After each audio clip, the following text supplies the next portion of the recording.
Hi, this is Brandon with Precision Defensive Solutions.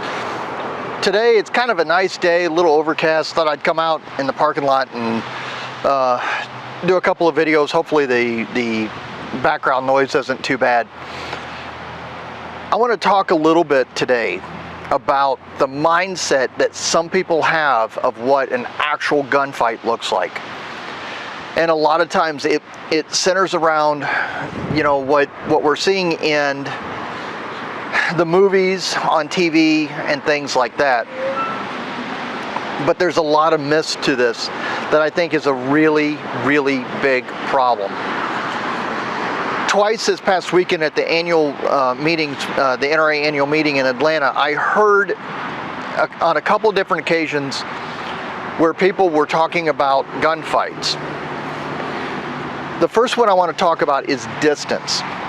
So if we're looking at distance, and the one comment that really kind of got under my skin was that, if you get into a shooting, it's going to be inside of 10 feet. Well, I want you to understand something.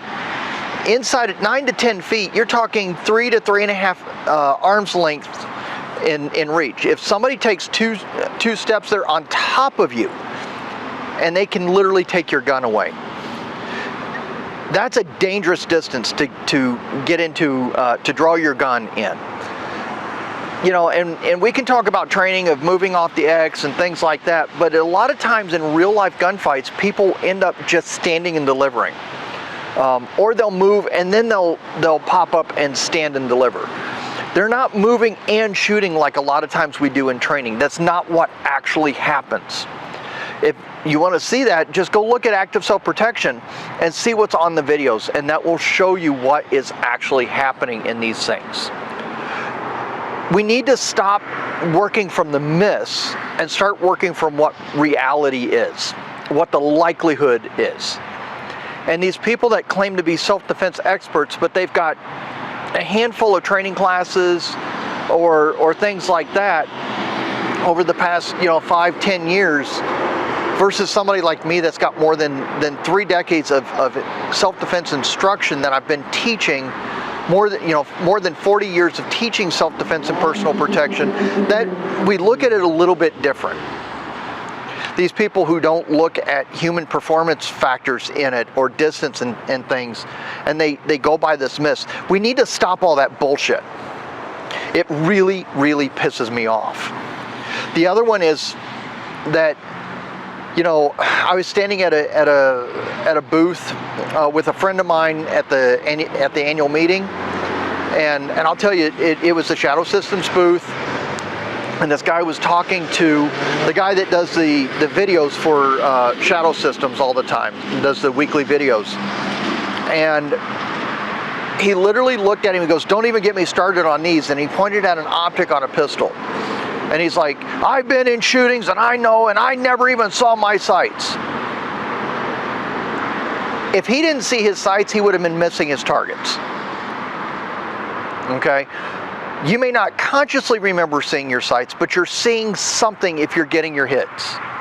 Whether that's an index off the gun, an index off the optic, you're getting your hits. And this idea of point shooting isn't point shooting. It's literally indexing, putting your hands where your eyes are looking. And if you present out and you're looking at that stuff, you're indexing the gun, you're seeing off at least the slide and indexing it on the target. So you're using some kind of sighting system. So we really need to stop all that crap. 2, if you've been in shootings, don't stand in the middle of a conference like that on the show floor and brag about that you've been in shootings. I mean, seriously, what the hell's the matter with you? Now, it was really hard for me to keep my mouth shut, and I ended up just walking away and just shaking my head like, you've got to be kidding me. Why would you do that? Why would you talk about that? Why would you brag about that? Why is that something that you're proud of? I can understand that if you're excited that you survived it, but why brag about it? So let's change that mindset. Let's get away from that crap and start behaving more normally. I think that will help draw more people into the 2A community and take more interest in defending themselves. So take care, everybody. Be safe. We'll talk to you soon.